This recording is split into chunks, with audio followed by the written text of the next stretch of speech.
महाराष्ट्रातील famous recipe गावरान तडका, तुरीच्या डाळीचे कढी गोळे, अद्रक लसूण, 1 चम्मच जिरं, थोडा कढीपत्ता, हिरव्या मिरच्या छान पेस्ट करून घ्यायची। तूर डाळ भिजलेली आहे, तूर डाळ छान बारीक करून घ्यायची। 2 चम्मच बेसन, मिरची, अद्रक लसूण पेस्ट, मीठ। सारण गोळ्यासाठी तयार आहे। 2 चम्मच बेसन आणि मिक्स करून घेऊन तेल, मिरची, अद्रक लसूण पेस्ट, कढीपत्ता,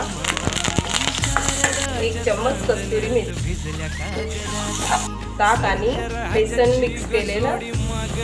त्यानंतर कढीला छान उकळी आली। लाडूच्या आकाराचे असे गोळे बनवून घ्यायचे। सर्व गोळे कढीमध्ये टाकून 15 मिनिट कमी गॅसवर झाकून ठेवू। 15 मिनिटानंतर आपले गोळे तयार आहेत।